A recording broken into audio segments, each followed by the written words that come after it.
మూడవ శ్లోకము.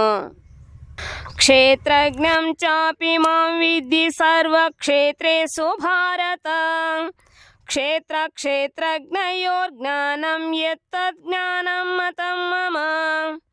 క్షేత్రజ్ఞం క్షేత్రమును ఎరిగిన వాడిని చా కూడా అపి నిశ్చయముగా మాం నన్ను విధి తెలుసుకొనుము సర్వక్షేత్రేషు అన్ని క్షేత్రములలోను భారత ఓ భరత వంశీయుడా క్షేత్ర కర్మక్షేత్రముకు క్షేత్రజ్ఞయోహో క్షేత్రమును ఎరిగిన వాని గూర్చి జ్ఞానము ఎత్ ఏదో తత్ ఇదే జ్ఞానము మతం అభిప్రాయము మమా నా యొక్క.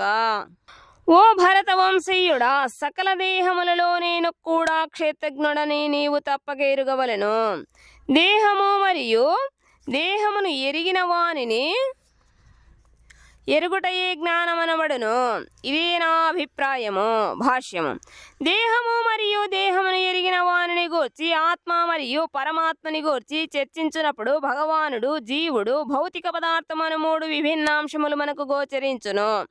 కర్మక్షేత్రమైన ప్రతి దేహములో జీవాత్మ పరమాత్మ అను రెండు ఆత్మలు కలవు. అట్టి జీవాత్మ దేవాదిదేవుడైన శ్రీకృష్ణుని స్వరూపాంశమగుటచే శ్రీకృష్ణ భగవానుడు నేను కూడా క్షేత్రజ్ఞుడను కానీ నేను దేహములో జీవాత్మ అనబడు క్షేత్రజ్ఞుడను కాను. నేను పరమ క్షేత్రజ్ఞుడను నేను పరమాత్మగా ప్రతి దేహములోనూ నెలకొని ఉందును అని చెబుతుండెను. భగవద్గీతను అనుసరించి ఈ కర్మక్షేత్రమును గూర్చి కర్మక్షేత్రమును ఎరిగిన క్షేత్రజ్ఞుని గూర్చి సూక్ష్మాతి సూక్ష్మముగా పరిశీలిస్తూ అధ్యయనము చేయువాడు ఆ సంపూర్ణ జ్ఞానమును పొందగలుగును. జీవులందరి దేహములలో నేను క్షేత్రజ్ఞుడనై ఉందును అని భగవానుడు చెబుతుండెను. జీవుడు తన దేహమును మాత్రమే ఎరిగి ఉండవచ్చును. అతనికి ఇతర దేహముల గూర్చిన జ్ఞానము ఉండదు.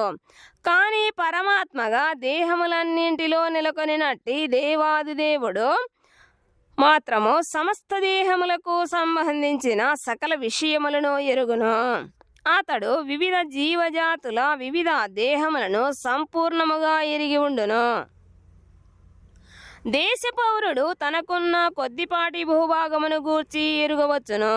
కానీ దేశమునేలడి రాజు తన రాజప్రాసాదమును గూర్చి కాకుండా పౌరులందరూ వ్యక్తిగతముగా కలిగి ఉన్నట్టి ఆస్తులన్నింటినీ ఎరిగి ఉండవచ్చును.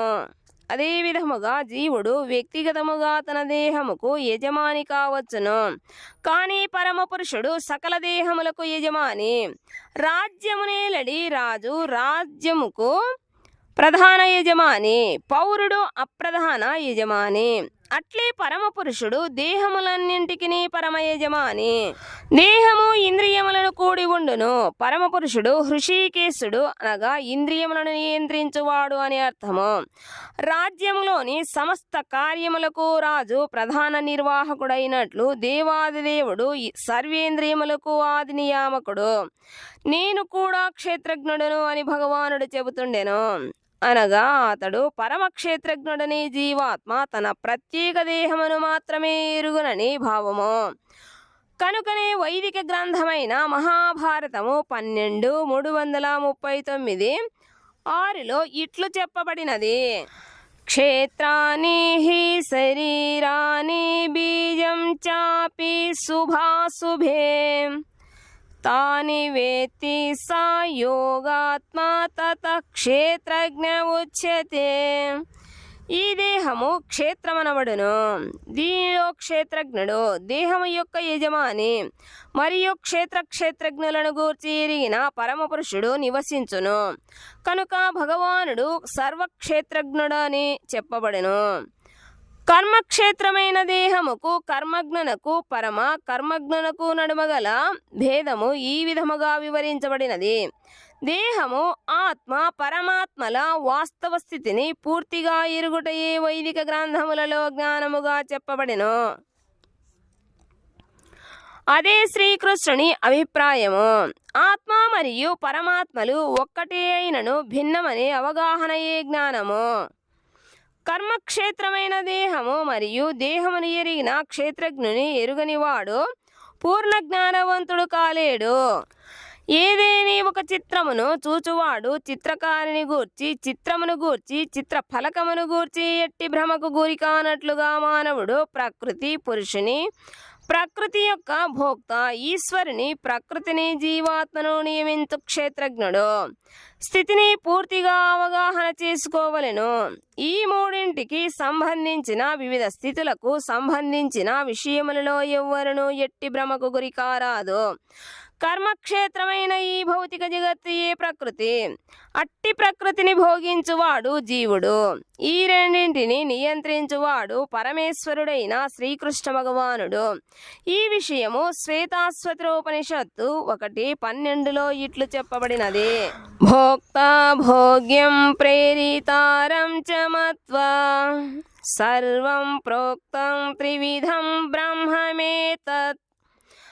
బ్రహ్మభావములు 3 విధములుగా ఉండును. ప్రకృతి కర్మక్షేత్ర రూపమైన బ్రహ్మము, జీవుడు కూడా బ్రహ్మము. అతడు భౌతిక ప్రకృతిని నియంత్రించుటకు ప్రయత్నించును. ప్రకృతి మరియు జీవుడు వీరిరువురిని నియంత్రించువాడు కూడా బ్రహ్మమే, కానీ అతడి నిజమైన నియామకుడు. ఈ అధ్యాయములో క్షేత్రముని ఎరిగిన ఈ ఇరువురు క్షేత్రజ్ఞులలో ఒకడు చ్యుతుడని మరొకడు అచ్యుతుడని కూడా వివరించబడును. ఒకడు దివ్యుడు, మరొకడు పరతంత్రుడు. ఈ ఇరువురు క్షేత్రజ్ఞులు ఒక్కటే, సమానమేనని భావించువాడు నేను కూడా క్షేత్రజ్ఞుడును అని ఇక్కడ స్పష్టముగా పలికిన దేవాదిదేవుని వాక్కులను నిరాకరించిన వారగుదురు. త్రాడును చూచి పాము అని భ్రమించువాడు జ్ఞానవంతుడు కాడు.